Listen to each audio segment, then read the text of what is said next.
Hello everyone, welcome to video solution of last NTS. आखिरी NTS जो इस साल का है, इसके बाद जो अगला एनटीएस होगा वो आपका नीट होगा। और ये आखिरी एनटीएस के वीडियो सॉल्यूशन में मैं एक बार फिर से आपके सामने आपका सीके सर चंदन कुमार गुप्ता, मैं पढ़ाता हूँ फिजिक्स। और आज हम डिस्कस करेंगे इस आखिरी एनटीएस के फिजिक्स पेपर का सॉल्यूशन। तो आई होप कि आपका एग्जाम बहुत बढ़िया गया हो, अभी तक जैसा भी एग्जाम हो। अब टेंशन लेने की जरूरत नहीं है, फिलहाल इसका सॉल्यूशन देखते हैं, बाकी बातें बाद में करेंगे। So let us start.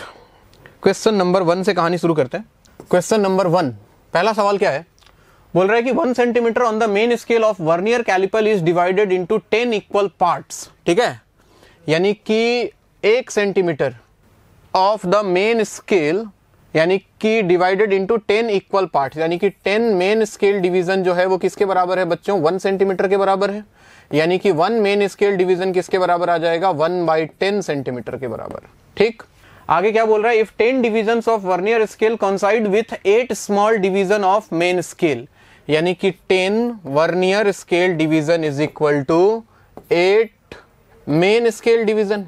तो वर्नियर स्केल डिवीजन किसके बराबर आ जाएगा? 1 वर्नियर स्केल डिवीजन आ जाएगा 8/10 मेन स्केल डिवीजन, यानी कि 8/10 मल्टीप्लाइड बाई कितना हो गया? मेन स्केल डिवीजन एक कितना था? 1/10 सेंटीमीटर के बराबर। तो ये वैल्यू आ जाएगा 0.08 सेंटीमीटर। आपसे क्या पूछा है बच्चों? List count. लिस्ट काउंट किसके बराबर हो जाएगा? लिस्ट काउंट आ जाएगा 1 मेन स्केल डिवीजन कितना था? 1 main scale division minus 1 vernier scale division. तो ये वैल्यू आ जाएगा कितना? 0.1 माइनस 0.08, और ये वैल्यू देखोगे तो आपको मिलेगा 0.02 सेंटीमीटर के आसपास। यानी कि इसका आंसर हो जाएगा ऑप्शन नंबर का आंसर होगा B, 0.02 centimetre. Question number 2, which of the following relation is dimensionally incorrect? Symbols have their usual meaning. आपसे पूछना चाह रहा है कि इसमें से कौन सा रिलेशन जो है वो डायमेंशनली सही है। तो डायमेंशनली सही है, इसको चेक करने के लिए सबसे पहले मैंने उठाया ऑप्शन नंबर ए। ऑप्शन नंबर ए में आपको दिया हुआ है v = u + at। ये तो सब जानते हैं सही है, चेक करना चाहो तो बढ़िया, ना करना चाहो तो आपकी इच्छा। v का डायमेंशन हो जाएगा LT-1 मीटर पर सेकेंड, ये भी है LT-1। एक्सेलरेशन का होता है LT-2 मल्टीप्लाइड बाई एक t आएगा तो LT-1, ये भी हो जाएगा। This is correct. Similarly y = x tan theta, ये भी डायमेंशनली करेक्ट है। y और x का डायमेंशन सेम है। इसको चेक कर लेते हैं। ये तो दोनों तरफ एनर्जी है, देखो काइनेटिक एनर्जी, पोटेंशियल एनर्जी, तो एनर्जी का डायमेंशन सेम आएगा। Let's check option number C. इसमें मुझे डाउट लग रहा है। ऑप्शन नंबर सी में आपको गिवन है F = 2 times energy divided by volume. आइए चेक करते हैं।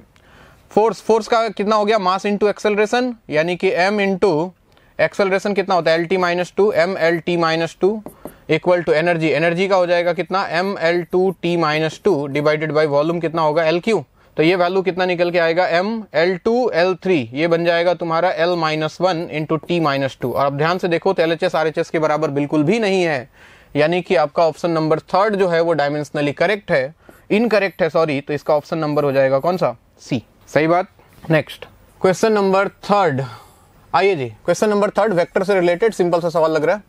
बोल रहा है कि butterfly is flying in a garden, first it travels due south for 6 metre. ध्यान से देखना, नॉर्थ साउथ वाला डायग्राम एक बार बना रहा हूं। इधर ईस्ट लिया करते हैं जनरली, इधर नॉर्थ, इधर वेस्ट और इधर साउथ। तो उसने बोला किधर ट्रेवल किया है इसने? 6 मीटर साउथ की तरफ गया। मान लो ओरिजिन से ट्रेवल कर रहा है, इधर गया कितना? 6 मीटर, 6 मीटर यहाँ पे आया। And then 37 degree west of north for 10 metre. West of north यानी कि नॉर्थ से वेस्ट की तरफ 37 डिग्री, यानी कि ये, और ये हो गया कितना? 10 मीटर। ठीक है, दिस इज 10, और ये एंगल कितना है? 37 डिग्री। अगर ऐसी कहानी है तो ध्यान से देखो, ये वाला डिस्टेंस कितना हो जाएगा? ये वाला डिस्टेंस हो जाएगा टोटल कितना? 10 cos 37। 10 cos 37 का मतलब हो गया 10 into cos 37 is how much? cos 37 is 4/5। तो ये वैल्यू आता है कितना? 8 मीटर। ये पूरा 8 है, ये 6 है, तो ये कितना रहा होगा? यहां से लेके यहां तक ये हो गया कितना? 2 मीटर। अब रही बात ये वाला डिस्टेंस, ये वाला कितना होगा? 10 sin 37। 10 sin 37 यानी कि 10 into sin 37 is how much? 3/5, यानी कि ये वैल्यू आएगा 6 मीटर। ये 6 आ गया, मतलब ये 6 हो गया और ये 2 हो गया। और कौन से क्वाड्रेंट में है? ये थर्ड क्वाड्रेंट में है। थर्ड क्वाड्रेंट में अगर है तो ऑब्वियसली इसका कोऑर्डिनेट कितना हो जाएगा? -6 और y कोऑर्डिनेट +2। सो इसका आंसर होना चाहिए -6 and 2। So option number C is correct. ठीक, क्वेश्चन नंबर 4 क्या बोला जा रहा है आपसे? A man throws a ball making an angle 60 degree with the horizontal. He runs on level ground and catches the ball. अच्छा, ये प्रोजेक्टाइल वाला वो सवाल है, बहुत ही पॉपुलर सवाल आपने किया होगा। एक बॉल को मान लो कि उसने भेज दिया है किस स्पीड से, v। If he had thrown the ball with speed v, v से फेंका इसने कितने पे, 60 डिग्री पे। ये बॉल ऐसे गया, मान लो इधर जाके गिरा होगा। अब आदमी जो है इधर दौड़ा, इधर, और इसने दौड़ के बॉल को यहाँ पे पकड़ लिया, ठीक है। तो आपको बोला कि इसका एवरेज वेलोसिटी कितना होगा। तो एवरेज वेलोसिटी निकालने के लिए दो चीजें चाहिए, टोटल डिस्प्लेसमेंट कितना हुआ और टोटल टाइम लगा कितना। डिस्प्लेसमेंट मतलब यहां से यहां तक का डिस्टेंस, मतलब कुल मिला के इसका रेंज। और रेंज का फॉर्मूला प्रोजेक्टाइल के केस में याद करो, ये होता है आपका कितना, u square sine 2 theta, u square sine 2 theta divided by क्या, g। और यहां से यहां तक टाइम जो लगा, टाइम ऑफ फ्लाइट होता है कितना, 2u sine theta divided by g। सही है। तो यहां से यहां तक एवरेज वेलोसिटी अगर मुझे लिखना है v एवरेज, तो मैं क्या लिख लेता हूं, रेंज डिवाइडेड बाई टाइम, यानी कि डिस्प्लेसमेंट डिवाइड बाई टाइम, यानी कि u स्क्वायर साइन 2 थीटा को मैंने लिखा 2 sine theta cos theta divided by g, और इसको डिवाइड कर दिया मैंने 2u sine theta by g से, तो ये बन गया g divided by 2u sine theta. क्या क्या कैंसिल हुआ, साइन थीटा गया, 2 से 2 गया, एक u से एक u चला गया, g से एक g चला गया। तो आपके पास वैल्यू बचा है एक u और साथ में बचा है क्या, कॉस थीटा। तो अगर आप ध्यान से देखो तो u बेसिकली किसके बराबर है, v के बराबर है, और कॉस थीटा मतलब कॉस 60 का वैल्यू हो गया हाफ। तो एवरेज वेलोसिटी जो उसका आ जाएगा वो किसके बराबर आएगा, v/2 के बराबर। सो option number D is correct. Question number 4 का ऑप्शन नंबर डी। ठीक है बात, बहुत ही सिंपल सा सवाल प्रोजेक्टाइल का। चलिए आगे बढ़ते हैं। क्वेश्चन नंबर 5 क्या बोला जा रहा है, देखिए जी।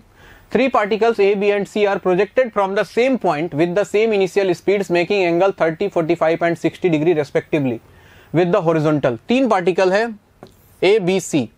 एक को 30 पे फेंका, एक को 45 पे फेंका और एक को 60 पे फेंका, 60 पे, A, B, C, और तीनों का स्पीड सेम है, मान लो V, V, V। ये कहानी है। Which of the following statements are correct? A, B, C have unequal range। अच्छा, रेंज की बात याद करो। रेंज तब बराबर होता था जब कोई पार्टिकल का एंगल और 90 माइनस वो एंगल दोनों सेम हो जाए। मतलब कहने का मतलब सर, जैसे ए का देखो तो एंगल कितना है 30 और इसका एंगल कितना है देखो 60, यानी कि 90 माइनस 30 के बराबर है। यानी कि रेंज किसका किसका बराबर होगा, ए और सी का। Range of A will be equal to range of C. और एक बात हम सब जानते हैं कि अगर 45 डिग्री पे किसी पार्टिकल को प्रोजेक्ट किया जाए तो उसका रेंज जो होता है वो मैक्सिमम होता है। This quantity is maximum. तो सबसे बड़ा रेंज किसका होगा, बी का, यानी कि R A equal to R C होगा and this should be less than what, range of B. ये कहानी आना चाहिए। ए और सी बराबर, बी से छोटा। देखो option number B, ranges of A and C are equal and less than that of B, less than that of B. So option number B is correct. ये आइए क्वेश्चन नंबर 6। क्वेश्चन नंबर 6 में आपको बोला जा रहा है, elevator वाला कुछ सवाल है। क्या बोल रहा है, पढ़ते हैं एक बार। An elevator weighing 3000 kg is pulled upward by a cable with an acceleration of 5 metre per second square. ये लिफ्ट एलिवेटर है, ये इसका मास दिया है 3000 kg, इसको ऊपर लेके जा रहा है, एक्सेलरेशन कितना दिया है 5 metre per second square. Tension in the cable, मान लो यहाँ पे एक केबल लगा होगा टी, जो कि लिफ्ट वगैरह में जो तार वगैरह लगे रहते हैं। तो नीचे क्या लग रहा होगा, mg। तो लगा दो इक्वेशन, क्या इक्वेशन लगेगा भाई, t minus mg equal to ma। सही है। तो t का वैल्यू किसके बराबर आ जाएगा, mg प्लस ma, यानी कि m into g plus a के बराबर। मास कितना है इसका 3000, g का वैल्यू 10, a का वैल्यू ले लो 5, तो ये हो गया कितना 15 इंटू 3, कितना आ गया 45,000 न्यूटन। तो इसका आंसर हो जाएगा ऑप्शन नंबर डी, ये करेक्ट है। 6 का आंसर डी। चलिए मूव करते हैं क्वेश्चन नंबर 7 पे। क्वेश्चन नंबर 7 क्या बोल रहा है, a block of mass 0.1 kg is released from a height of 4 metre on a curved smooth surface. On the horizontal surface path AB is smooth, यहां से यहां तक स्मूथ है 1 मीटर, और B से C तक देखो भाई फ्रिक्शन है, जिसका फ्रिक्शन कोफिशिएंट 0.1 दिया हुआ है।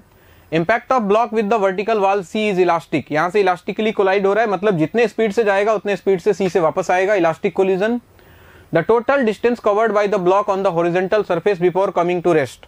अगर ये ब्लॉक रेस्ट पे आ गया तो उसने हॉरिजॉन्टल सरफेस पे कितना डिस्टेंस कवर किया, ये बात पूछना चाह रहे हैं आपसे। ठीक है, तो एक काम करते हैं, सबसे पहले एनर्जी कंजर्वेशन पे स्पीड निकाल लेते हैं ए पे।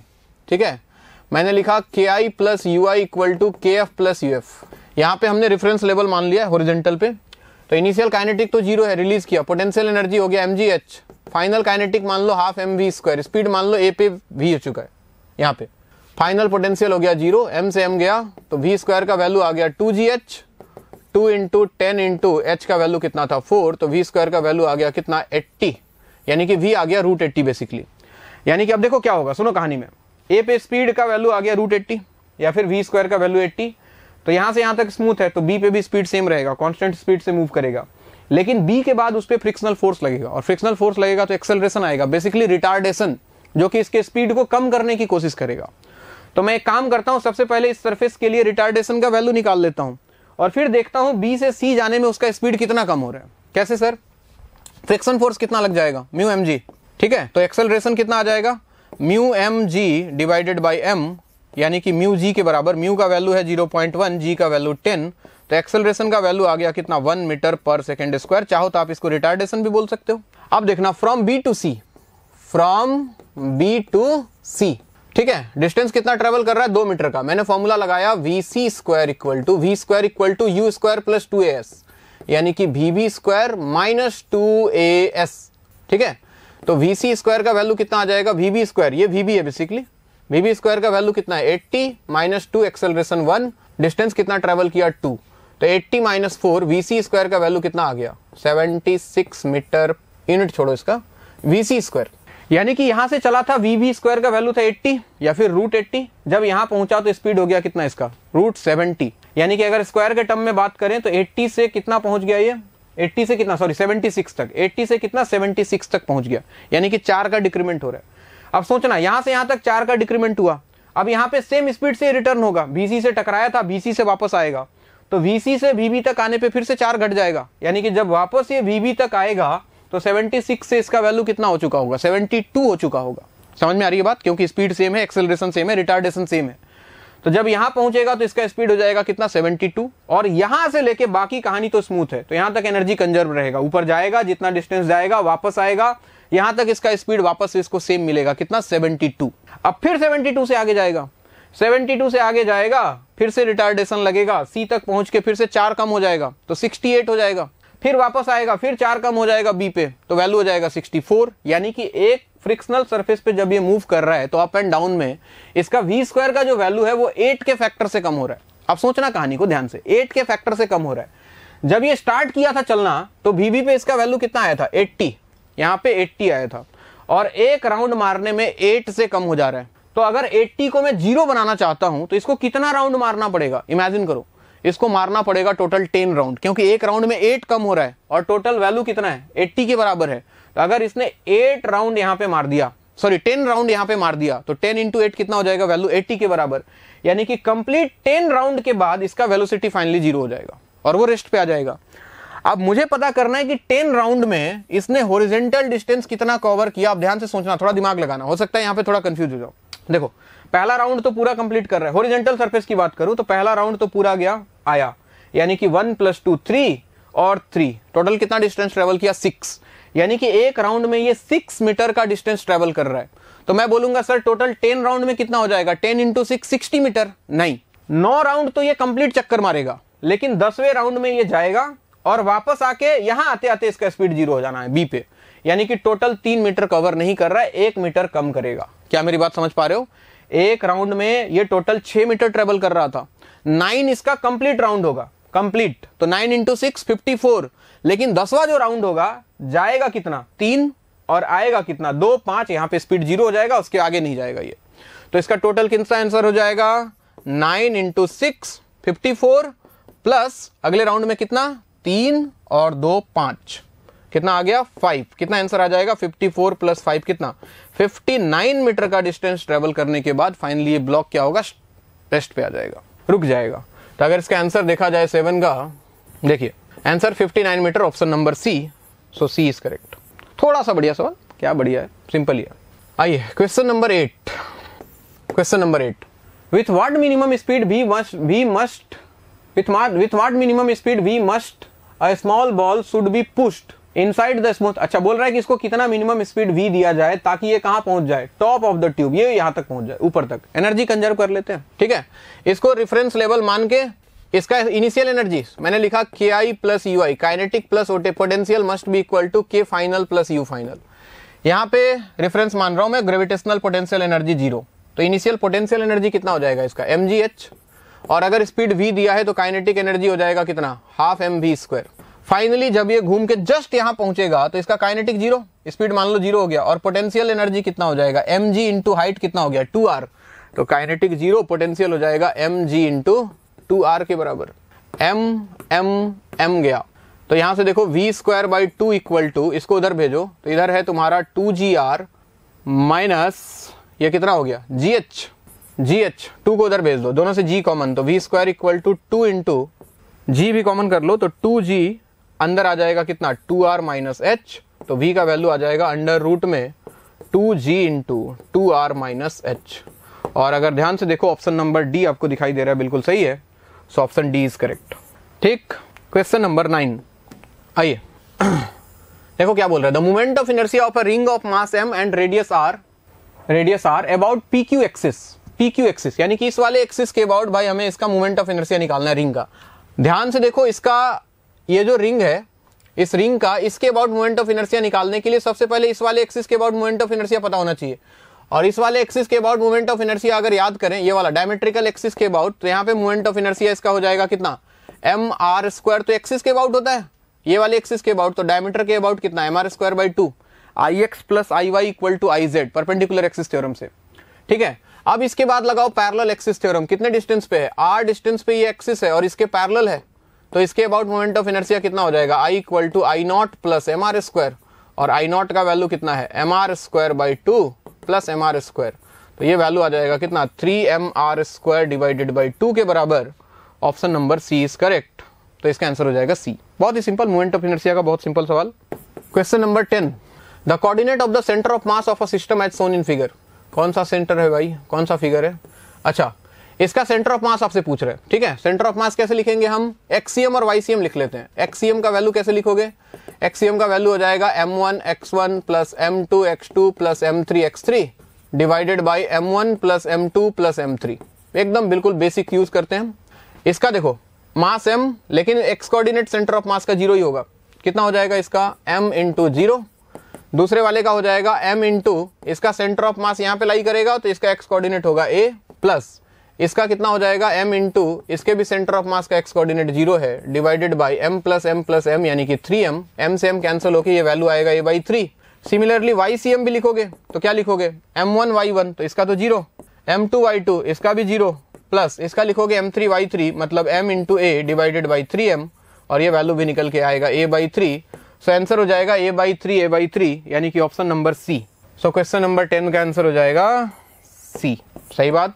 चलिए क्वेश्चन नंबर 11, क्या बोला जा रहा है आपसे, if the earth suddenly stops rotating the value of g at equator would B.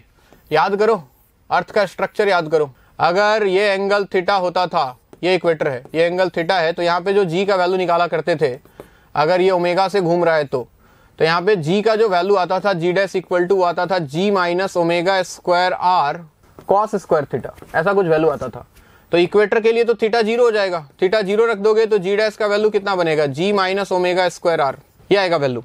अब अगर ओमेगा 0 हो जाए, क्या बोला, अर्थ स्टॉप्स रोटेटिंग, मतलब ओमेगा 0 हो जाए तो ये घटने वाला वैल्यू खत्म, तो जी का वैल्यू ओवरऑल क्या हो गया, इंक्रीज कर गया ना, जी डैश का वैल्यू जी के बराबर, यानी कि इसका वैल्यू क्या हो गया, इंक्रीज कर गया इक्वेटर पे। यानी कि अर्थ के घूमने के कारण इक्वेटर पे जी का वैल्यू जो होता है वो बेसिकली कम होता है। देख रहे हो, कुछ सब्ट्रैक्ट हो रहा है ये वाला क्वांटिटी, और अगर इसी को 0 कर दें तो जी डैश का वैल्यू किसके बराबर आ जाएगा, जी के बराबर आ जाएगा, यानी कि बेसिकली इंक्रीज कर जाएगा। सो 11 का आंसर हो जाएगा सी।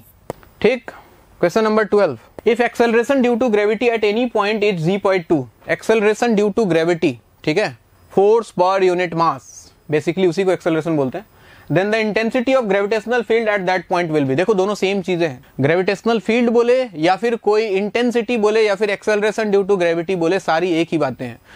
ग्रेविटेशनल फील्ड कैसे डिफाइन करते हैं, gravitational field is defined as force per unit mass. Gravitational field कैसे डिफाइंड होता है, फोर्स पर यूनिट मास, और फोर्स पर यूनिट मास को क्या बोलते हैं, एक्सेलरेशन ही तो बोलते हैं। This is basically acceleration due to gravity, यानी कि दोनों सेम ही चीजें हैं। अगर किसी पॉइंट पे acceleration due to gravity g/2 है तो वहां पे ग्रेविटेशनल फील्ड का जो वैल्यू है वो भी g/2 होगा, यानी कि इसका आंसर हो जाएगा ऑप्शन नंबर ए 12 का। ठीक, क्वेश्चन नंबर 13 बोल रहा है the stress strain graph of two wires A and B of different materials are. A और बी का स्ट्रेस स्ट्रेन कर्व। अच्छा, इसमें ध्यान देने वाली बात है कि स्ट्रेस इधर बनाए, स्ट्रेन इधर बनाए, तो कंफ्यूज ना हो। गामा का वैल्यू होता है stress by strain, stress by strain, ठीक है, यानी कि ये बेसिकली स्ट्रेस स्ट्रेन कर्व का स्लोप है। लेकिन अगर आपको स्ट्रेन बाय स्ट्रेस कर्व दिया है तो इसका उल्टा मिलेगा, या फिर इस ग्राफ को उल्टा सोचो, ऐसे घुमा लो, ठीक है, और ऐसे घुमा के सोचो, अगर तो कैसा ग्राफ बनेगा ये, अगर यहाँ पे मैं स्ट्रेस ले लूँ, यहाँ पे स्ट्रेन ले लूँ और यहाँ पे अगर मैं स्ट्रेस ले लूँ, तो देखो स्ट्रेन वाले एक्सिस से पास में कौन था, ए। स्ट्रेन वाले एक्सिस से पास में ए है, तो पहले ए बनेगा और फिर कौन बनेगा, बी। अब स्लोप देखो दोनों का, गामा किससे रिप्रेजेंट होता है, स्लोप से। ए का स्लोप कम है, बी का स्लोप ज्यादा है, यानी कि slope of B is greater than slope of A, और स्लोप जिसका ज्यादा उसका गामा ज्यादा, यानी कि gamma of B is greater than gamma of A. अगर गामा बी का ज्यादा है तो आपसे क्या पूछा है, बेसिकली गामा पूछा है या इलास्टिसिटी पूछा है। विच of the following is more elastic, तो कौन ज्यादा इलास्टिक हो जाएगा, बी, तो इसका आंसर हो जाएगा बी। अब कौन से ऑप्शन में बी है ये आप ढूंढ लो एक बार, ऑप्शन नंबर बी में बी है, तो इसका आंसर हो जाएगा कौन सा, बी। आ रही बात समझ में, बहुत सिंपल। आइए क्वेश्चन नंबर 14 क्या बोल रहा है, water rise in a capillary up to an water rise in a capillary up to an extension height such that upward force of surface tension balances the force of 75 into 10 to the power minus 4 Newton due to weight। Weight के कारण इसका force दिया है 75 into 10 power minus 4 newton, और surface tension भी आपको दे दिया है, टी का वैल्यू कितना दिया है, 6 into 10 power minus 2 newton per metre. ठीक है, the internal circumference of the capillary must be, internal circumference, तो क्या लिख सकते हैं हम, F इज इक्वल टू क्या, T इंटू सर्कमफ्रेंस, सर्कमफ्रेंस मतलब 2 पाई आर बेसिकली, यानी कि F is equal to T multiplied by 2 pi R, ये निकालना है आपको सर्कमफ्रेंस का वैल्यू। तो 2 पाई आर का वैल्यू किसके बराबर आ जाएगा, F divided by T। Force कितना है 75 into 10 power minus 4 divided by surface tension कितना 6 इंटू 10 पावर माइनस 2, तो ये वैल्यू आ जाएगा कितना, 3 से गया देखो, 3 से गया 2, 3 से गया 25, तो ये वैल्यू आता है 12.5 into 10 to the power minus 2, cancel होके कितना बचेगा, माइनस 2, इतना metre. 12.5 into 10 power minus 2 metre, और इसका आंसर हो जाएगा कौन सा, ऑप्शन नंबर ए। ठीक है, चलिए जी let's start with question number 15। Question number 15 बोल रहा है कि if 10 gram of ice at 0 degree Celsius is mixed with 10 gram of water at 40 degree Celsius, the final mass of water in the mixture is. बोला कि 10 gram ice जो है वो 0 degree Celsius पे है, और 10 ग्राम वाटर जो है वो कितने डिग्री सेल्सियस पे है, 40 डिग्री सेल्सियस पे। इनको मिक्स किया तो फाइनल टेम्परेचर कितना होना चाहिए। सबसे पहले ये देखो कि हीट लॉस करेगा कौन, ये पानी, और कितना हीट लॉस करेगा पहले ये निकाल लो।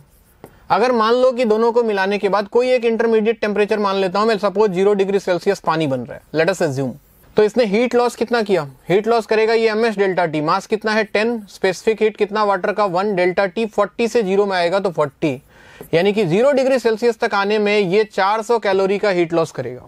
अब इसका बात करते हैं कि ये हीट गेन कितना करना चाहता है 0 डिग्री पहुंचने के लिए।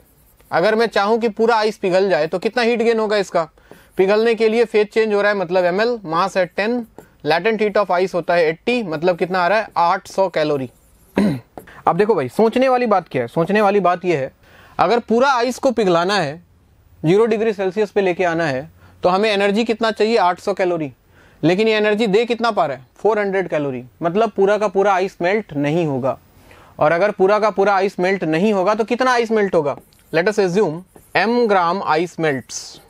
अगर m ग्राम आइस मेल्ट हुआ तो आप लगाओ Q equal to ml, energy कितना अवेलेबल है 400 equal to m into latent heat of ice हो गया 80, m का वैल्यू आ गया देखो 5 ग्राम, यानी कि 5 ग्राम आइस ये पिघला पाएगा। जितना एनर्जी ये दे रहा है पानी वो उससे कितना आइस पिघलेगा 5 ग्राम, और ये खुद कितना था 10 ग्राम, तो फाइनली मिक्सचर में कितना वाटर बनेगा 10 + 5 that is 15 gram water available होगा। सो आपका आंसर हो जाएगा कितना, ऑप्शन नंबर बी। ठीक है, चलिए जी question number 16। A barometer tube containing mercury is lowered in a vessel containing mercury until only 50 centimeter of the tube is above the level of the mercury in the vessel। ठीक है, if the atmospheric pressure दिया 75 centimeter of Hg, what is the pressure at top? pressure at top कितना हो जाएगा, difference in निकाल लो Heights, pressure at top किसके बराबर हो जाएगा, एटमॉस्फेरिक प्रेशर माइनस कितना है ऊपर 50 centimetre of Hg, 50 centimetre of Hg। Atmospheric pressure आपको दिया है 75 centimetre of Hg minus 50 centimetre of Hg। ये वैल्यू अगर सॉल्व करें हम तो 75 माइनस 50 कितना डिफरेंस आ गया, ये 25 सेंटीमीटर ऑफ Hg। इसको बदलना है किलो पैस्कल में, तो 25 डिवाइडेड बाई 75 मल्टीप्लाइड बाई ये कितना हो जाएगा आपका 100 किलो पास्कल।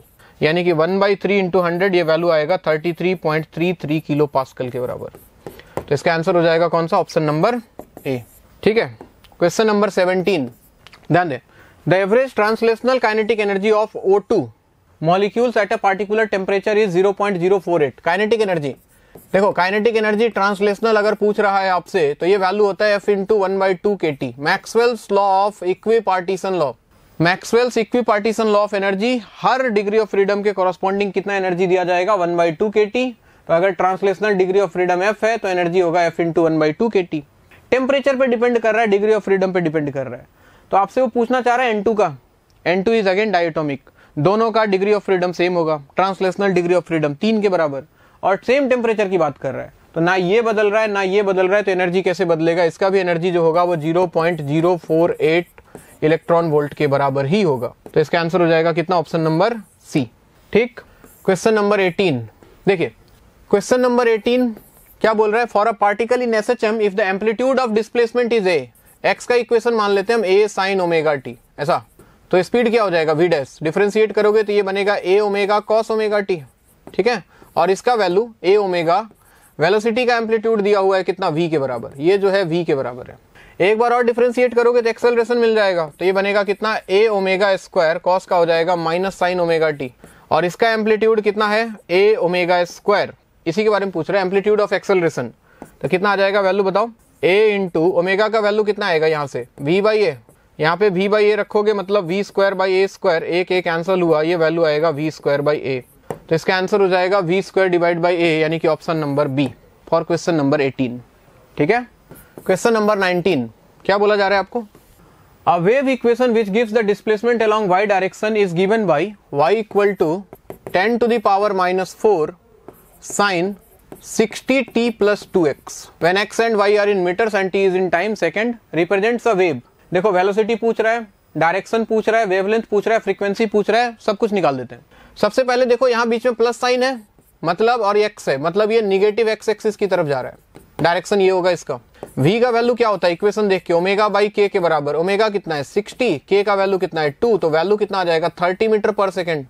ओमेगा 60 है अगर, तो ओमेगा किसके बराबर होता है 2πf इक्वल टू 60, तो फ्रीक्वेंसी कितना आ जाएगा 60/2π यानी कि 30/π हर्ट्ज के बराबर।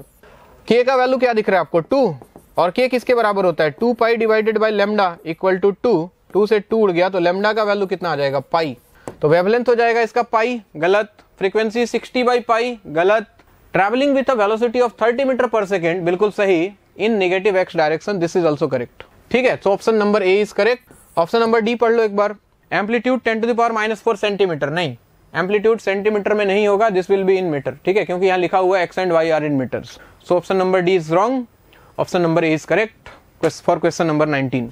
चलिए जी, क्वेश्चन नंबर 20 बोल रहा है कि a point charge q is positioned at the centre of a base of a square pyramid as shown in figure, flux through the one of the 4 identical faces. देखो बहुत सिंपल सवाल है, तो ऐसे एक पिरामिड है, यहाँ पे एक चार्ज रखा है, यहाँ पे q, और आपको बोला जा रहा है किसी एक स्क्वायर फेस से, ऊपर वाला किसी एक फेस से यहाँ से फ्लक्स कितना जाएगा। तो सबसे पहले तुम एक पिरामिड इमेजिन करो नीचे की तरफ, ऐसा वाला पिरामिड, ठीक है, ताकि चार्ज जो है एकदम सेंटर पे आ जाए। तो टोटल फ्लक्स कितना हो जाता है इस टोटल 2 पिरामिड से, q/ε0। तो आधे पिरामिड से कितना होता, q/2ε0। अब इस आधे पिरामिड से जो q/2ε0 पास कर रहा है वो कितने फेस से, 1 2 3 4, यानी कि 4 फेस टोटल है, तब जाके फ्लक्स कितना है q/2ε0। तो 1 फेस से कितना हो जाएगा, 1 फेस से हो जाएगा कितना q/2ε0, और एक 4 और ले आओ, तो आंसर आएगा इसका कितना q/8ε0 के बराबर। तो इसका आंसर अगर हम ढूंढें q/8ε0 अगर मुझे कहीं दिख रहा है कि नहीं, option number C, so option number C is correct for question number 20। चलिए जी, let's move to question number 21। आपको बोल रहा है the energy density in a parallel plate capacitor is given as 2.1 into 10 to the power minus 9 joule per metre cube. Energy density in parallel plate capacitor, I hope आपको पता हो, energy density का जो value होता है, energy density का जो value होता है वो होता है हाफ ε0 e स्क्वायर, जहां पे E इलेक्ट्रिक फील्ड है। तो यहां से अगर आप एनर्जी डेंसिटी लिखो तो 2.1 into 10 power minus 9 equal to half ε0 into E square. यहां से E स्क्वायर का वैल्यू आ जाएगा, 2 को इधर ले आओ तो 4.2 into 10 power minus 9 divided by epsilon not, 4 पाई से डिवाइड कर दो, 4 पाई से मल्टीप्लाई कर दो, और 1/4 पाई एप्सिलॉन नॉट हो जाएगा 9 into 10 to the power 9 into 4.2 into 10 power -9 into 4 pi, तो 4 इंटू 3.14। सही है बात। इसको सॉल्व करोगे तो इलेक्ट्रिक फील्ड का वैल्यू आपको मिलता है कुछ 21.6 न्यूटन पर कूलम के आसपास। सो इसका ऑप्शन हो जाएगा ऑप्शन नंबर बी। ठीक है बात। एक फॉर्मूला बहुत सिंपल था जो आपको याद होना चाहिए। इलेक्ट्रोस्टेट में कैपेसिटर के अंदर ये होता है, मैग्नेटिज्म में इंडक्टर के अंदर होता है b² divide by 2 mu naught magnetic field के टर्म में। अगर पता है तो बहुत बढ़िया, नहीं पता तो आपको पता करने की जरूरत है। Question number 22, the resistance of a rectangular block of copper of dimensions 1 mm 1 mm 5 metre between 2 square faces is 0.08 ohm. Resistance दिया है, डायमेंशन दिया है, रेजिस्टिविटी ऑफ कॉपर आपसे पूछा जा रहा है। आइए एक रेक्टेंगुलर ब्लॉक बना लो आप। तो पहले ये करंट का पहला स्टार्टिंग वाला पोर्शन का क्वेश्चन, ये 5 मीटर है, ये 1 mm, ये 1 mm, इसके क्रॉस रेजिस्टेंस आपसे पूछा जा रहा है, मतलब रेजिस्टिविटी, रेजिस्टेंस दिया है। तो आर का वैल्यू क्या होता है भाई, रो एल बाई ए। तो रो का वैल्यू क्या हो जाएगा, R into A divided by L. R दिया है आपको 0.08, एरिया कितना हो जाएगा, ये वाला area, cross sectional area 1 mm into 1 mm, यानी कि 1 mm स्क्वायर, तो 1 इंटू mm स्क्वायर मतलब 10 power -6 metre square, divided by length कितना हो गया 5 मीटर। इसको सॉल्व करोगे तो रो का वैल्यू आपको मिलेगा कुछ 1.6 आ जाएगा यहाँ पे, और ये हो जाएगा 10 पावर -2 और मिलेगा इसको -8 ओम मीटर। ये कहानी। तो इसका आंसर हो जाएगा ऑप्शन नंबर सी। ठीक है। क्वेश्चन नंबर 23, आइए देखिए एक बार सवाल पढ़ता हूं, आप भी पढ़े। A current of 10 ampere is passing through a metallic wire of cross sectional area. Area दिया है वायर का, करंट दिया है, density of charge carrier, density n का वैल्यू दिया हुआ है, ड्रिफ्ट वेलोसिटी पूछ रहे हैं। एक फॉर्मूला बहुत पॉपुलर है मार्केट में, I is equal to NEA/VD। इसको यूज करना है आपको, यहां से VD निकालना है। I divided by NEA, current है 10 एम्पियर का, n का वैल्यू दिया है 5 इंटू 10 पावर 28, E का वैल्यू आप जानते हो 1.6 10 पावर -19, और एरिया आपको दिया है 4 into 10 to the power -6 metre square. और इसको सॉल्व करने के बाद जो ड्रिफ्ट वेलोसिटी का वैल्यू आपको मिलने वाला है वो मिलेगा, कितना मिलेगा भाई, 1.7 into 10 to the power -2 metre per second के आसपास। 23 का ऑप्शन एक बार चेक कर लेता हूं मैं, 3.1 into 10 power -4 metre per second. Option number C is correct. एक बार इसको सॉल्व कर ले, बहुत सिंपल कैलकुलेशन है। 5 और 4 20 हो जाएगा, 20 और 16 करोगे तो 32 हो गया, 10/32 सॉल्व कर लेना बस। क्वेश्चन नंबर 24 क्या बोल रहा है, rank the value of integral b dot dl for the closed path shown in figure. देखो 2-3 रास्ते दिए हैं, A, B, C और ये पूरा D। अगर मैं बारी बारी से सबको बनाऊं, सबसे पहले A बना रहा हूं, देखना दिस इज A में क्या दिया है आपको, एक 2 एम्पियर है बाहर की तरफ और एक है 2 एम्पियर अंदर की तरफ। याद करो ampere circuital law, ampere circuital law होता था integral b dot dl in a close loop should be equal to mu naught into I enclosed by the loop, I enclosed. तो सारा खेल, म्यू नॉट तो सेम रहेगा, सारा खेल depend करता है आई इनक्लोज्ड के ऊपर। तो अगर इस a के लिए आई इनक्लोज्ड देखो, आई इनक्लोज्ड फॉर a, तो 2 बाहर की तरफ 2 अंदर की तरफ, 2 - 2 वैल्यू हो जाएगा 0। अब देखना दूसरा लूप, दूसरे कलर से बना देता हूं, b ऐसे बनाया हुआ है एक b, दिस इज b, और यहाँ पे लिखा हुआ है 3 एम्पियर बाहर की तरफ। तो b की बात करें तो 3 बाहर 2 बाहर, तो आई इनक्लोज्ड फॉर b अगर लिखूं बाहर को पॉजिटिव मान के तो 2 + 3 ये वैल्यू आ जाएगा 5 एम्पियर का।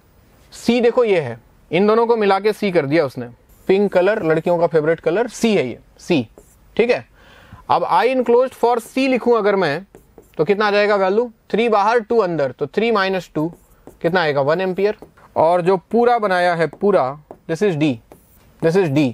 तो आई इनक्लोज्ड फॉर d कितना आ जाएगा बच्चों, चेक कर लो, 3 और 2 हो गया 5, 5 - 2 कितना हो गया 3 एम्पियर। अब बताओ जिसका आई सबसे ज्यादा उसके लिए इंटीग्रल b डॉट dl सबसे ज्यादा, तो आई सबसे ज्यादा किसका है, b का, तो सबसे ज्यादा हो गया b, उससे कम कौन है d, उससे कम कौन है b, d के बाद c, और सबसे कम किसका है a का, तो a c d b, smallest to largest की अगर बात करें तो a c d b, a c d b देखिए ऑप्शन नंबर बी में दिखाई दे रहा है, तो इसका आंसर हो जाएगा ऑप्शन नंबर बी। ठीक है बात।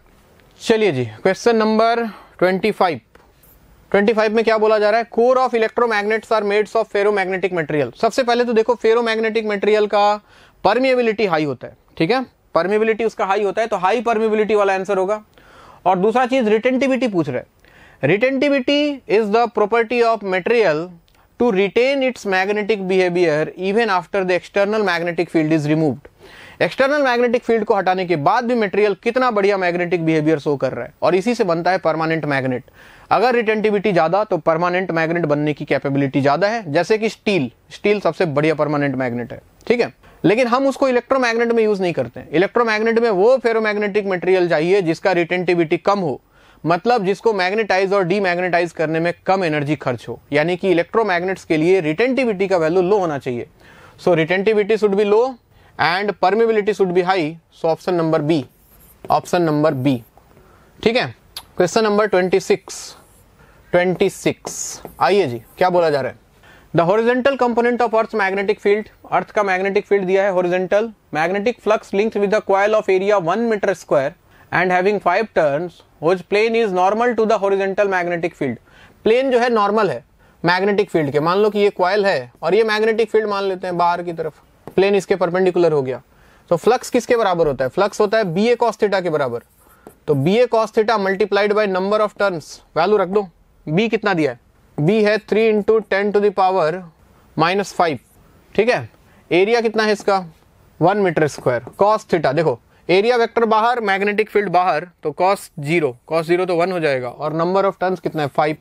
इसको सॉल्व कर लो, ये वैल्यू आता है 15 इंटू 10 पावर -5, फ्लक्स का यूनिट होता है वेबर।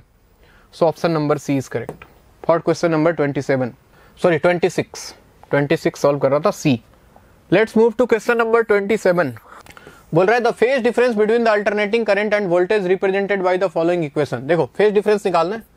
आई का वैल्यू आपको गिवन है I naught sine omega T, और ई का वैल्यू आपको गिवन है E naught cos omega T plus pi by 3। बहुत सिंपल सवाल, आप दोनों को दिखने में एक जैसा बना लो, बस फेज डिफरेंस निकल जाएगा। इसको चेंज कर लेता हूं, देखो ई नॉट कॉस के जगह मैंने लिखा साइन, और मैंने यहां लिखा omega T plus pi by 3 plus pi by 2। देखना सर ऐसा क्यों लिखा आपने, क्योंकि हम जानते हैं साइन 90 प्लस थीटा, इस पूरे को अगर थीटा मान लूं तो sine pi by 2 plus theta is cos theta, ये वाला टर्म मुझे मिल जाएगा। अब pi by 3 plus pi by 2 कितना हो गया भाई, e naught sine omega t pi by 3 plus pi by 2 होता है 5 पाई डिवाइडेड बाई 6। अब दोनों के फेज को कंपेयर कर लो, यहाँ ओमेगा टी है, यहाँ omega T plus pi by 6 है, तो फेज डिफरेंस जो है डेल्टा फाई का वैल्यू कितना हो गया 5 पाई डिवाइडेड बाई 6। हम ये भी बोल सकते थे कि वोल्टेज जो है वो करंट से लीड कर रहा है कितने से, 5 पाई बाई 6 से। आ रही बात समझ में, तो 5 पाई बाई 6 यानी कि option number D. Question number 28 आइए देखिए, an electromagnetic wave propagating along x axis. देखो ये तो डायरेक्शन वाला सवाल रट के बताया तुम लोग को, न जाने कितनी बार बताया मैंने, X Y Z. I hope कि ये गलती तुमने ना किया हो। वेव जा रहा है इधर, वेव जा रहा है इधर की तरफ, इसका स्पीड मान लो v। तो मैंने बताया था इलेक्ट्रिक फील्ड और मैग्नेटिक फील्ड एक दूसरे के परपेंडिकुलर होगा, तो वही पूछ रहा है electric and magnetic field vectors किधर होगा।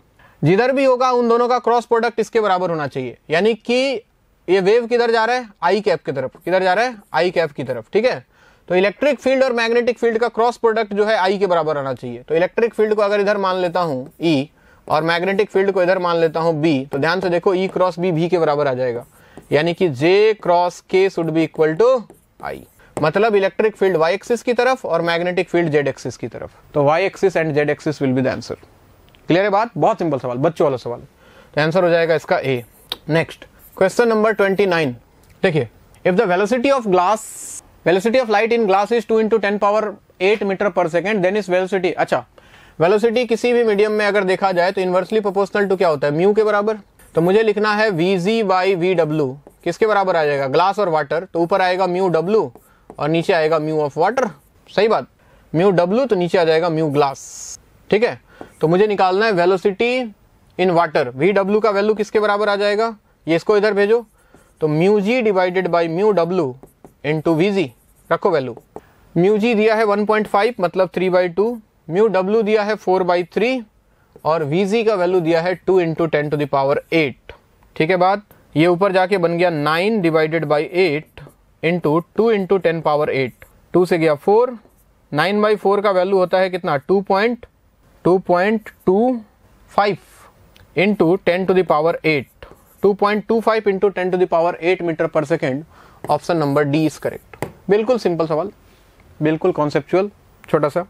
क्वेश्चन नंबर 30 क्या बोल रहा है देखिए, if an interference pattern has maximum and minimum intensities in ratio 36:1, देखना ध्यान से, I max by I mean.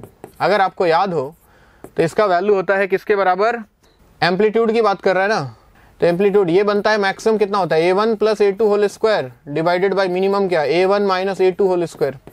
और ये रेशियो आपको गिवन है 36:1, तो ये बन गया, इसको स्क्वायर हटा दो तो इधर रूट लग जाएगा, a1 plus a2 divided by a1 minus a2, तो ये हो गया कितना 6, इसको इधर ले आओ, तो 6a1 minus 6a2 is equal to a1 plus a2, सही है। तो 6a1 माइनस a1 हो गया 5a1 is equal to a2 plus 6a2 क्या हो गया 7a2, सही है। तो आपको क्या निकालना है रेशियो ऑफ एम्पलीट्यूड्स, एम्पलीट्यूड्स का रेशियो क्या होगा, a1 by a2, a1 by a2 का वैल्यू कितना आ जाएगा भाई 7:5, 7:5 अगर देखा जाए तो ऑप्शन नंबर डी, ठीक है बात। चलिए question number 31, let's move to question number 31। क्या बोला जा रहा है, a photon of energy 4 electron volt is incident on a metal surface which work function, देखो एनर्जी फोटोन का दिया है कितना 4 इलेक्ट्रॉन वोल्ट, वर्क फंक्शन का वैल्यू कितना है 2 electron volt, the minimum reverse potential मतलब स्टॉपिंग पोटेंशियल की बात कर रहा है, to stop the emission of electron. हम क्या जानते हैं, ई का वैल्यू आइंस्टाइन इक्वेशन 5 प्लस के का मतलब ई V not is stopping potential, this is stopping potential जो निकालना है हमें। ई दिया है 4, 5 दिया है 2 प्लस ई वी नॉट, ये 4 माइनस 2 हो गया 2 electron volt equal to E V naught, electron से इलेक्ट्रॉन शहीद हुआ, वी नॉट का वैल्यू कितना आ गया 2 वोल्ट। सो स्टॉपिंग पोटेंशियल का वैल्यू कितना आ गया 2 वोल्ट, ऑप्शन नंबर ए, ठीक है। आइए क्वेश्चन नंबर 32 क्या बोल रहा है, light emitted during de excitation of electron from n equal to 3 to n equal to 2 when incident on a metal photo electrons are just emitted. ये कट ऑफ वेवलेंथ की बात कर रहा है, देखना n बोल रहा है कि n इक्वल टू 3 से जब n इक्वल टू 2 पे आया तो लेमडा का फॉर्मूला याद करो, 1 by lambda equal to R Z square into 1 by n1 square minus 1 by n2 square. देखना R Z square 1 by n1, ये n1 छोटा वाला n1 बड़ा वाला n2, तो 1 बाई 2 स्क्वायर मतलब 4 माइनस 1 बाई 3 स्क्वायर 9। यहाँ से लेमडा का वैल्यू देखोगे तो ये वैल्यू कितना निकल के आएगा, उल्टा करोगे आ जाएगा ऊपर 36 और नीचे आएगा 9 minus 5, 9 minus 4 5 are Z square, ये तो कांस्टेंट रहेगा 36/5। और ये जो लेमडा है ये लेमडा मैक्सिमम है, अगर यहाँ पे जस्ट इलेक्ट्रॉन निकल पा रहा है मतलब ये मैक्सिमम वैल्यू ऑफ लेमडा है। अगर आपको इलेक्ट्रॉन को निकालना है तो आपका जो भी लेमडा होगा उसका वैल्यू इससे कम होना चाहिए, ठीक है। तो आपको बोल रहा है कि किसमें photo electric effect not possible नहीं है, तो जिसमें लेमडा का वैल्यू इससे ज्यादा आएगा इस कट ऑफ वेवलेंथ से, जिसको आप थ्रेशोल्ड वेवलेंथ भी बोल सकते हो, उसमें आंसर आ जाएगा आपका। तो चेक कर लो बारी बारी से, तो मुझे जहां तक लग रहा है इन तीनों में आ जाएगा, आप चेक कर लेना, मैं चौथा जो गलत है वो करके दिखाता हूँ, ठीक है। अगर n इक्वल टू 4 से n इक्वल टू 3 की बात करते तो हम लिखते 1 by lambda equal to R Z square into 1 by 9 minus 1 by 16, तो ये वैल्यू बनता कितना लेमडा का, देखो 16 और 9 144 ऊपर जाता और नीचे आता 16 माइनस 9 7 आर जेड स्क्वायर। और ये वैल्यू डेफिनेटली ध्यान से देखो, अगर इसको लेमडा डैश बोलूं तो ये लेमडा डैश का जो वैल्यू है ये ज्यादा आएगा किससे, इससे लेमडा मैक्स से, यानी कि इसके लिए फोटो इलेक्ट्रिक इफेक्ट पॉसिबल नहीं है। सो इसका आंसर डी होगा, क्योंकि मुझे इसका आंसर याद है तो मैंने कर दिया। आप बाकी तीनों ऑप्शन निकाल के देखना, इसी तरीके से लेमडा निकाल के देखना, उसका वैल्यू इससे कम आएगा, मतलब वहां फोटो इलेक्ट्रिक इफेक्ट पॉसिबल है, ठीक है बात। क्वेश्चन नंबर 33 बोल रहा है the ratio of nuclear radius of elements with mass number, अच्छा रेडियस और मास नंबर का रिलेशन याद करो, radius is proportional to a to the power 1/3, so r1 by r2 किसके बराबर आ जाएगा, a1 बाई a2 पावर 1/3 के बराबर, और a1 बाई a2 दिया है 216 और नीचे है 125 पावर 1/3।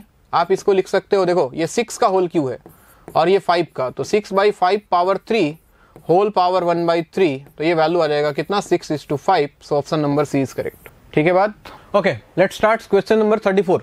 देखो पहला स्टेटमेंट बोल रहा है the number of electrons in a P type silicon semiconductor is less than the number of electrons in a pure silicon semiconductor at room temperature. बिल्कुल सही बात है। पी टाइप सेमीकंडक्टर में क्या होता है, नंबर ऑफ होल्स ज्यादा होते हैं, basically number of positive charges ज्यादा होते हैं, इलेक्ट्रॉन्स मतलब रिलेटिवली कम होता है। स्टेटमेंट 2 बोल रहा है it is due to the law of mass action, ये भी सही है। अगर प्योर सेमीकंडक्टर को याद करो, प्योर सेमीकंडक्टर देखो मास एक्शन लॉ क्या होता है, Ni² equal to Ne into NH, और प्योर सेमीकंडक्टर में Ne equal to NH equal to Ni होता है, इसको ये फॉलो करता है Ni, ठीक है। अगर इम्प्योर सेमीकंडक्टर की बात करें सेमीकंडक्टर, तो Ni और NH बराबर नहीं होता है, Ne is not equal to NH। और अगर पी टाइप सेमीकंडक्टर की बात की जाए, पी टाइप सेमीकंडक्टर में नंबर ऑफ इलेक्ट्रॉन्स जो होता है वो कम होता है किससे, नंबर ऑफ होल से, लेकिन स्टिल ये लॉ वैलिड है, Ni² equal to Ne into NH के बराबर है, यानी कि एक कम होता है तो दूसरा क्या होता है, ज्यादा होता है, इसको वैलिड रखने के लिए। तो बिल्कुल स्टेटमेंट 2 भी सही है, स्टेटमेंट 1 भी सही है, both statement 1 and statement 2 are correct, option number D. Question number 35 क्या बोल रहे हैं, A piece of copper and another of germanium are cooled from room temperature to 80 Kelvin। देखो ठंडा कर रहा है, यानी कि टेम्परेचर जो है वो डिक्रीज किया जा रहा है, टेम्परेचर इज डिक्रीजेस। अब याद करो दो चीजें होती हैं, एक होता है कंडक्टर और एक होता है सेमी कंडक्टर। अगर टेम्परेचर घट रहा है तो कंडक्टर का रेजिस्टेंस जो है वो घटता है, ठीक है। कंडक्टर के केस में R equal to R0 into 1 plus alpha delta T याद कर सकते हो। अगर टेम्परेचर बढ़े तो रेजिस्टेंस बढ़ता है, लेकिन अगर टेम्परेचर घट रहा है तो रेजिस्टेंस घटेगा। और सेमीकंडक्टर में उल्टा कहानी, अगर टेम्परेचर घट रहा है तो इसका रेजिस्टेंस बढ़ेगा। तो अब कंडक्टर कौन है, सेमीकंडक्टर कौन है, देख लो कौन सा है, कॉपर है और दूसरा जर्मेनियम है। तो copper is conductor and germanium is semiconductor. तो कॉपर का रेजिस्टेंस घटेगा, जर्मेनियम का रेजिस्टेंस बढ़ेगा। कॉपर के लिए डिक्रीजेस रेजिस्टेंस और जर्मेनियम के लिए increases. Option number D is correct, ठीक है बात, ओके। 36 आइए सेक्शन बी में एंट्री मार रहे हैं।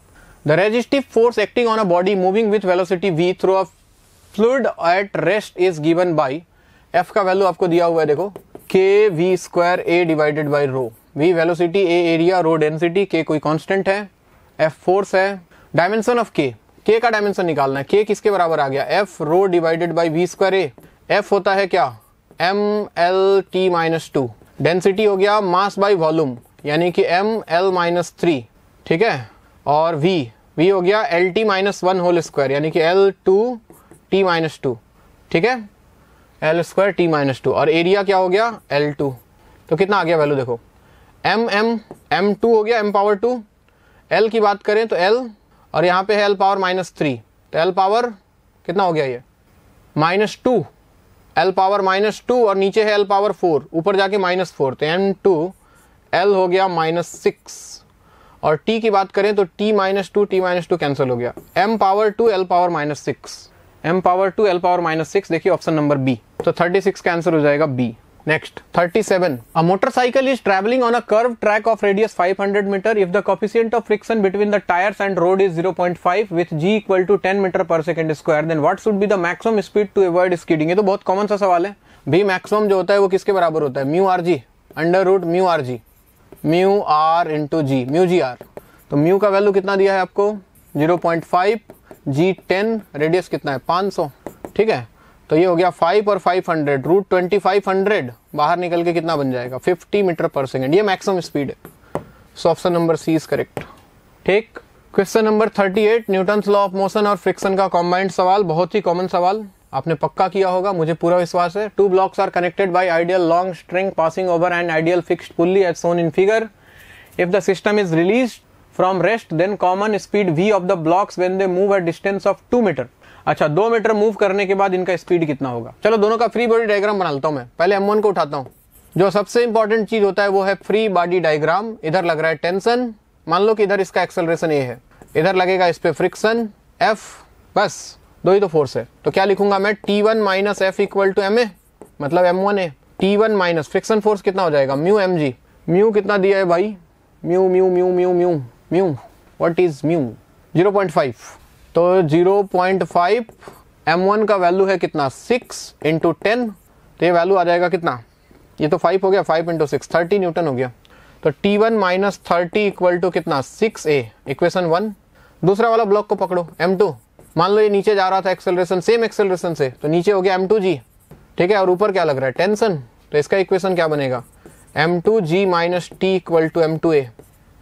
m2 कितना है भाई 4, तो 4 और 10 कितना हो गया 40 minus T equal to 4a, equation number 2। दोनों को सॉल्व करते हैं, दोनों को ऐड कर दो, टेंशन कैंसिल हो जाएगा। T1 क्या ही लिख रहे हो, इसको T लिखो, T है ये, दोनों में सेम ही टेंशन तो है, सेम ही स्ट्रिंग है। हाँ जी 1 + 2 दोनों को ऐड कर दिया मैंने, तो देखो टेंशन टेंसल कैंसल, 40 - 30 हो गया 10 = 6 + 4 कितना हो गया 10a। एक्सेलरेशन का वैल्यू आ गया 1 मीटर/सेकंड स्क्वायर, यानी कि 1 मीटर/सेकंड स्क्वायर से ये मूव करना शुरू कर चुका है ब्लॉक, ठीक है, एक्सेलरेशन के साथ।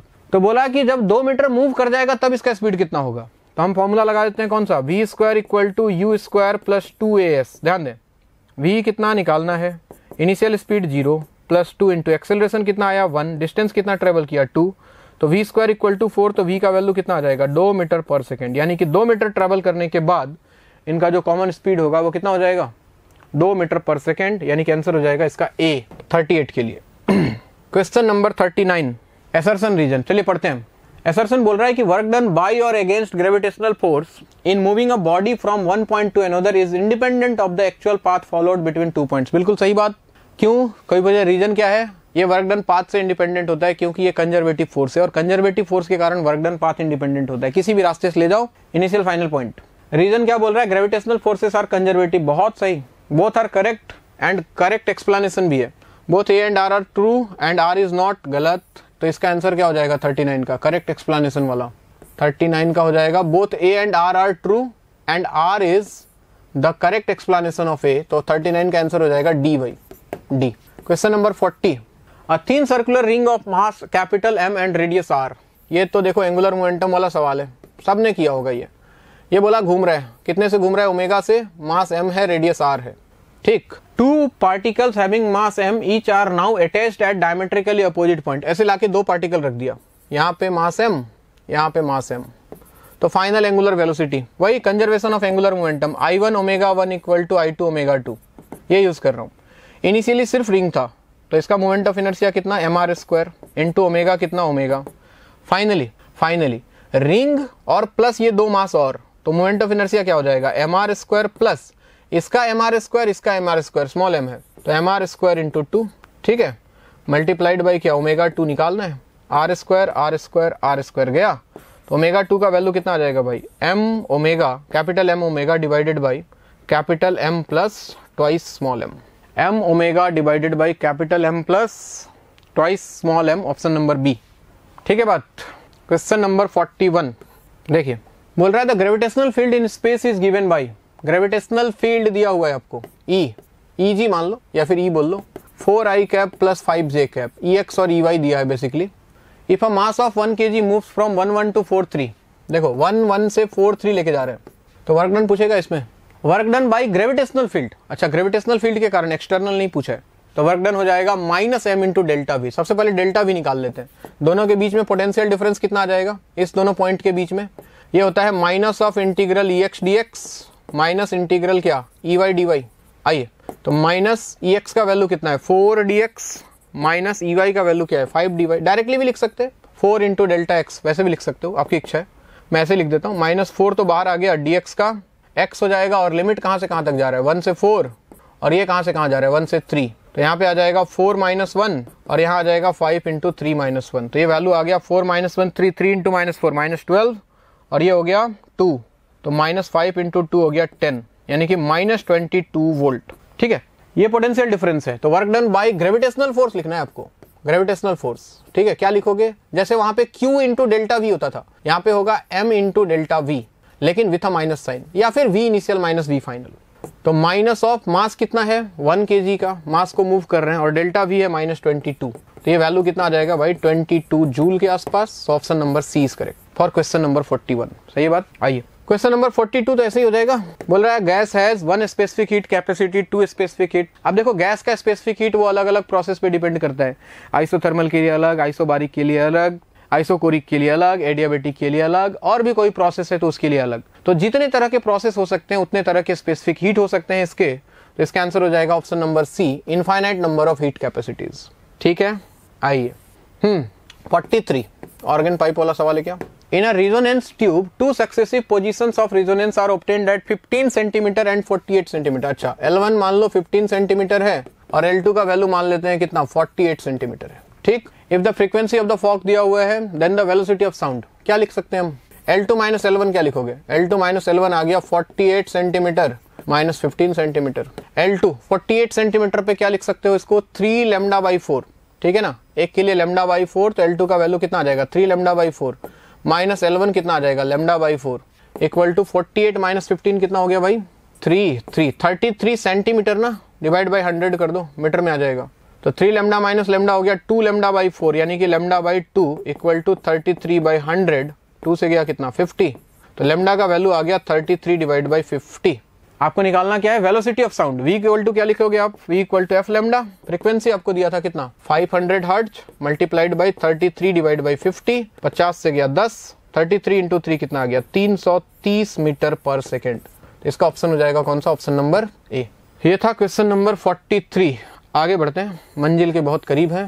आइए क्वेश्चन नंबर 44 बोल रहा है electric charges Q, Q and -2Q are placed at the corners of an equilateral triangle ABC। देखो equilateral triangle, side length L, हाँ जी, कितना कितना चार्ज है Q, Q और -2Q ये रखा हुआ है। The magnitude of electric dipole moment of the system, system के लिए डाइपोल मोमेंट बहुत सिंपल है, पेयर बना लो पेयर। इस -2Q को मान लो -Q और -Q है, एक -Q और एक +Q मिलके एक डाइपोल इधर बन गया, ठीक है, ये इसको P बोल दूं। इस -Q और इस -Q को मिलके एक डाइपोल इधर बन गया, इसको भी P बोल दो क्योंकि डिस्टेंस सेम है, मैग्नीट्यूड सेम है, तो दोनों का रिजल्टेंट इधर आ गया। This is P net. तो P नेट कितना हो जाएगा भाई, अगर दो वेक्टर सेम मैग्नीट्यूड के 60 डिग्री एंगल पे इंक्लाइंड हैं तो P नेट का वैल्यू आप वेक्टर रिजल्टेंट से भी निकाल सकते हो, मैं डायरेक्ट लिख देता हूँ √3P के बराबर, √3 इंटू एक P कितना आ जाएगा Q into distance between two charges यानी कि Q into L। So answer will be √3QL, option number C. ठीक है बात। Question number 45 in the given electrical circuit the reading of the voltmeter. देखो circuit देखो, voltmeter का reading निकालना है। एक वोल्ट मीटर है, एक रेजिस्टेंस है, यहाँ एक बैटरी है, यहाँ भी एक रेजिस्टेंस है, ये 1 ओम, ये 2 ओम, इसका भी रेजिस्टेंस है 2 ओम, ये है 20 वोल्ट। चलो भाई सबसे पहले करंट लिख लेते हैं, आर इक्विवेलेंट बताएं। सबसे पहले तो आर इक्विवेलेंट सर्किट में 2 और 2 पैरेलल, 1 और 1 सीरीज यानी कि 2 ओम। तो मेन करंट बैटरी से कितना पास किया 20 डिवाइडेड बाई 2, कितना 10 एम्पियर का करंट चला मार्केट में, 10 एम्पियर। अब ये 10 एम्पियर आगे जाके 2 पार्ट में डिवाइड हुआ, और मजे वाली बात ये कि दोनों रेजिस्टेंस बराबर है, मतलब इधर 5 एम्पियर गया होगा और इधर 5 एम्पियर गया होगा। अब ये वोल्ट मीटर इसके अक्रॉस पोटेंशियल डिफरेंस ही तो मेजर करेगा, इस रेजिस्टेंस के अक्रॉस। तो इसके अक्रॉस पोटेंशियल डिफरेंस अगर V मान लो तो V का वैल्यू किसके बराबर आएगा, IR। करंट कितना गया 5, रेजिस्टेंस कितना है 2, तो 5 इंटू 2 कितना आ जाएगा वैल्यू 10 वोल्ट। यानी कि इस रेजिस्टेंस के अक्रॉस जो पोटेंशियल डिफरेंस है वही है भाई साहब मेजर करेगा, तो वैल्यू आ जाएगा 10 volt. So option will be option number A. Question number 45 था ये। नेक्स्ट क्वेश्चन नंबर 46 देखिएगा, बोल रहा है कि 2 identical particles having the same mass m and charge q minus q separated by a distance d। Charge एक का q है, एक का माइनस q है, एक का स्पीड v1 है, एक का स्पीड v2 है। बहुत बढ़िया। Perpendicular to paper invert v1 v2 as shown in figure the particles will not collide. अच्छा होगा क्या, सोचना कहानी में होगा क्या, ये माइनस q है, इसका स्पीड इधर v1 है, ये प्लस q है, इसका स्पीड इधर v2 है। मैग्नेटिक फील्ड अंदर की तरफ है, ध्यान रहे। फोर्स का डायरेक्शन देखो, फोर्स का डायरेक्शन, सारा खेल फोर्स के डायरेक्शन के ऊपर है। मैग्नेटिक फील्ड अंदर, वेलोसिटी इधर, तो इस पे फोर्स लगा ऊपर की तरफ, इस पे फोर्स इधर लगेगा, मतलब ये ऐसा सर्कल करेगा गोल गोल ऐसा। अब दूसरे वाले को देखो, मैग्नेटिक फील्ड अंदर, वेलोसिटी इधर, फोर्स ऊपर लगता अगर पॉजिटिव होता तो, लेकिन उल्टा लगेगा, मतलब नीचे की तरफ, इस पे फोर्स इधर लगेगा, मतलब ये ऐसा सर्कल करना चाहेगा। अब हमें दोनों को टकराने नहीं देना है, और दोनों के बीच का सेपरेशन कितना दिया था d। अब देखो इसका ये डायमीटर, इसके डायमीटर को कुछ बोल देता हूं d2 और इसके डायमीटर को बोल देता हूं कितना d1। तो अगर दोनों के डायमीटर का सम इस d से छोटा रहे, मतलब मैं क्या बोल रहा हूं, इस d का वैल्यू जो है, दोनों के बीच का जो सेपरेशन था वो बड़ा हो जाए किससे, d1 प्लस d2 से, तो ये दोनों कभी नहीं टकराएगा, नेवर। मतलब d should be greater then, diameter d1 का वैल्यू क्या लिखोगे 2 टाइम्स mv बाई, रेडियस कितना होता है mv by QB, mv1 by QB, और d2 का वैल्यू हो जाएगा 2 टाइम्स mv2 बाई क्यूबी। तो ये आंसर आ चुका है आपका, यानी कि d must be greater than twice m, दोनों से common twice m by QB, अंदर क्या आ जाएगा v1 प्लस v2। ऑप्शंस देखते हैं 46 d greater than twice m divided by QB into v1 plus v2, option number C, this is correct answer. ठीक, तो ये था आपका क्वेश्चन नंबर 46। और आगे बढ़ते हैं 47। Wavelength of photon is equal to the wavelength of electrons moving with kinetic energy of 1.5 electron volt. अच्छा सबसे पहले तो ये डी ब्रॉगली वेवलेंथ यहां से निकाल लो। बोल रहा है कि काइनेटिक एनर्जी कितने से मूव कर रहा है 1.5 से, तो लेमडा डी ब्रॉगली वेवलेंथ याद करो, लेमडा का वैल्यू होता था h बाई एम बी, ये मोमेंटम है, मोमेंटम h/p, और मोमेंटम को काइनेटिक एनर्जी में टर्म में लिख सकते थे √2 mke। ठीक है, ये k काइनेटिक एनर्जी है। अब बोला कि ये वेवलेंथ जो है किसके बराबर है, वेवलेंथ ऑफ फोटोन, यानी कि ये वेवलेंथ जो है वो फोटोन के वेवलेंथ के बराबर है। तो बोल रहा है कि एनर्जी कितना होगा उसका, एनर्जी किसके बराबर होता है, फोटोन का। फोटोन का एनर्जी होता है hc/λ, सही है बात। तो कितना आ जाएगा वैल्यू, देखो hc डिवाइड बाई लैम्डा के जगह पे ये रख दो, h divided by √2 mk, wavelength बराबर है, h से h गया, बाकी तो वैल्यू रखो और सॉल्व करना है। c हो गया 3 × 10⁸ इंटू अंडर रूट में ट्वाइस इंटू कुछ दिया है, और इलेक्ट्रॉन का मास कितना होता है 9.1 × 10⁻³ kg, और काइनेटिक एनर्जी दिया है 1.5 इलेक्ट्रॉन वोल्ट, तो 1.5 × 1.6 × 10⁻⁻19 जूल। तो इसको सॉल्व करोगे तो ये एनर्जी देखो जूल में आता है, और जूल को फिर आपको कन्वर्ट करना है किसमें, इलेक्ट्रॉन वोल्ट में। इसका आंसर मैं बता रहा हूँ आपको कैलकुलेट करके, ये वैल्यू आता है कुछ 1239 इलेक्ट्रॉन वोल्ट, 1239। इसको कन्वर्ट करने के बाद इतना इलेक्ट्रॉन वोल्ट, ठीक है, इतना इलेक्ट्रॉन वोल्ट आएगा, मतलब आप इसको ऐसे भी लिख सकते हो 1.239 किलो इलेक्ट्रॉन वोल्ट के बराबर, 1.239 kilo. Option number D correct हो जाएगा इसका, ठीक है। नेक्स्ट क्वेश्चन नंबर 48 बोल रहा है in the given circuit through the resistance 2 ohm, current through resistance 2 ohm, यहां से कितना करंट जा रहा है, ये तो बड़ा सिंपल है। देखो ये जीनर डायोड है, जीनर डायोड का ब्रेकडाउन होने के लिए कितना वोल्टेज चाहिए, 12 वोल्ट, यानी कि 20 में से अगर इसको 12 में दे दिया जाए, ठीक है, अगर इसको 12 मिल गया तो इसका ब्रेकडाउन हो गया। और ब्रेकडाउन का मतलब है कि ये इसके अक्रॉस जो भी लोड रेजिस्टेंस कनेक्टेड है उसके अक्रॉस वोल्टेज कांस्टेंट कर देगा, यानी कि अगर यहाँ 12 वोल्ट है तो यहाँ हमेशा इसको कितना मिलेगा, 12 वोल्ट। तो इस रेजिस्टेंस के अक्रॉस पोटेंशियल डिफरेंस कितना आ गया, 12 वोल्ट का, ठीक है, और रेजिस्टेंस है कितना 2 किलो ओम का, तो करंट कितना पास करेगा भाई, I = V/R, यानी कि 12 डिवाइडेड बाई 2000, 2 से गया 6, तो ये वैल्यू आएगा 6 × 10⁻³ एम्पियर, या फिर आप इसको प्यार से 6 मिली एम्पियर भी बोल सकते हो। सो ऑप्शन हो जाएगा ऑप्शन नंबर सी, ठीक है बात, बहुत आसान सवाल। 49 बोल रहा है the truth table given below is for, ये किसका ट्रुथ टेबल है, 0 0 पे 1 बता दो, 0 1 पे 1, 1 0 पे 1, 1 1 पे 0, ऐसा लग रहा है ये एंड का उल्टा वाला है, नैंड गेट। समझा नहीं सर, ये देखो ये एंड गेट होता था और इसके आगे ऐसे टोपी लगा देते थे छोटा सा, तो ये बन जाता था नैंड गेट। अब याद करो क्या होता था, यहाँ 0 यहाँ 0, तो 0 0 पे एंड गेट देता है 0, लेकिन ये 0 का उल्टा कर देगा, मतलब 1 देगा।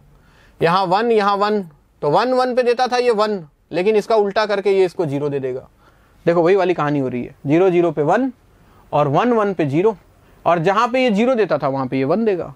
तो this is example of what, NAND gate, प्यार से इसको हम लोग बोलते हैं नंद, या फिर NAND gate, option number D. Last question, question number 50, देखिए जी, मैच लिस्ट 1 विथ लिस्ट 2। हाँ जी बताइए जरा, सबसे पहले क्या बोला है, magnifying power of simple microscope for normal adjustment. Normal adjustment के लिए याद करो मैग्नीफाइंग पावर होता था किसके बराबर, D/FE, D/FE ना, D/FE नॉर्मल के लिए। नॉर्मल एडजस्टमेंट का मतलब जब इमेज इंफिनिटी पे बनता है। और बी में क्या बोल रहे हैं, बी में magnifying power for strained eyes. Strained eyes मतलब जब फाइनल इमेज कैपिटल डी पे बनता था तो ये वैल्यू आता था 1 + D/FE।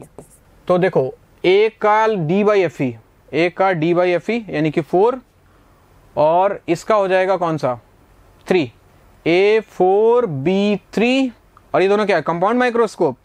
तो कंपाउंड माइक्रोस्कोप में V0/U0 से मल्टीप्लाई हो जाएगा। तो नॉर्मल एडजस्टमेंट के लिए C का वैल्यू हो जाएगा ये 1, यानी कि C में जो मैग्नीफाइंग पावर आएगा वो आएगा V0/U0 इंटू D/FE। और D के लिए मैग्नीफाइंग पावर स्ट्रेन्ड आइज के लिए फिर से इसमें D से मल्टीप्लाई कर दो, सॉरी V0/U0 से, तो V0 divided by U0 into 1 + D/FE। अगर आपने माइक्रोस्कोप पढ़ा है तो बहुत सिंपल सवाल है, बाकी ऑप्शंस देख लो भाई क्या दिया हुआ है, फिर से एक बार यहाँ देखना पड़ेगा। हाँ जी, A का आया 4, B का 3, C का 1, A4 यहाँ दिख रहा है, B3 C1, बिल्कुल option number D is correct. तो ये था आपका आज का पेपर, काफ़ी बैलेंस पेपर, हर चैप्टर से सवाल को कवर करने की कोशिश की गई, और ये आपका आखिरी NTS था। आई होप कि आपने अच्छा किया हो, अच्छा किया तो बहुत बढ़िया, अच्छा नहीं किया तो भी बहुत बढ़िया। फिलहाल टेंशन लेके कोई बात नहीं है, हो सकता है एक आध पेपर खराब हो जाए, अच्छा हो जाए, ये जीवन है, चलता ही रहता है। इंपॉर्टेंट है कि अब आने वाले कुछ दिन और हैं आपके पास, तो आप बहुत बढ़िया से पढ़ाई करो, बहुत बढ़िया से, ठीक है। जो भी टाइम बचा है उसमें कुछ इंपॉर्टेंट फॉर्मूले वगैरह रिवाइज कर लो, दिमाग को फ्रेश रखो, हल्का फुल्का रखो, और एग्जाम बहुत बढ़िया से देना, क्योंकि एग्जाम ऑब्वियसली आपके लिए बहुत ज़्यादा इंपॉर्टेंट है। आपने बहुत पूरे 1 साल तैयारी की है इसके लिए, तो उम्मीद करते हैं कि आपका रिजल्ट बहुत बढ़िया होगा। आप और जो भी दिन बचा है उसमें बहुत अच्छे से पढ़ाई करोगे। मिलते हैं वापस एग्जाम के जस्ट पहले, एक बार फिर से लाइव आएंगे, फिर आपसे बातें करेंगे लाइव आके, ठीक है।